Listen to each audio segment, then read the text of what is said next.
అతి తెలివి ఒంటె. నీతి కథ. చంద్రయ్యకు ఒక అంగడి ఉండేది. అతను రోజూ పక్కనే ఉన్న మరొక ఊరికి పోయి సరుకులు తెచ్చేవాడు. ఆ ఊరికి ఈ ఊరికి నడుమ చిన్న నది ఉండేది. ఆ నది పెద్ద లోతేమీ ఉండకపోవడంతో జనాలు దానిని నడుచుకుంటూ దాటేవాళ్లు. చంద్రయ్య దగ్గర ఒక ఒంటె ఉండేది.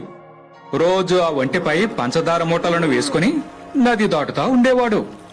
యజమాని చాలా బరువును వీపుపై వేస్తున్నాడు, మోయలేక చస్తున్నాను అనుకుంటూ ఆ ఒంటె తిట్టుకునేది.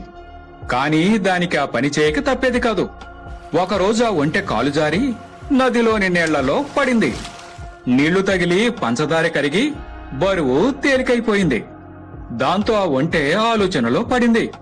ఓహో, మూటలకు నీళ్లు తగిలితే తేలిక అవుతాయన్నమాట అని అనుకుంది. దాంతో రోజు కావాలని బరువు తగ్గించుకోవాలని నదిలో కాలు జారడం మొదలుపెట్టింది. చంద్రయ్యకు ఒంటె అతి తెలివి తెలిసిపోయింది. తరువాత రోజు పంచదార మూటలకు బదులు పెద్ద పెద్ద దూది మూటలు వేశాడు. ఆ విషయం తెలియని ఒంటె మామూలుగానే నది మధ్యలోకి చేరుకోగానే కాలు జారినట్టు నటించి నీటిలో మునిగిలేచింది. అవి దూది మూటలు గదా, దూది నీళ్లను బాగా పీల్చుకున్నాయి. దాంతో ఆ మూటలు మరింత బరువెక్కాయి.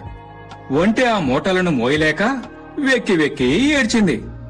ఇంటికి చేరుకునేసరికి ఒళ్ళు హోనం అయింది. అది చూసి చంద్రయ్య పడి పడి నవ్వుకున్నాడు.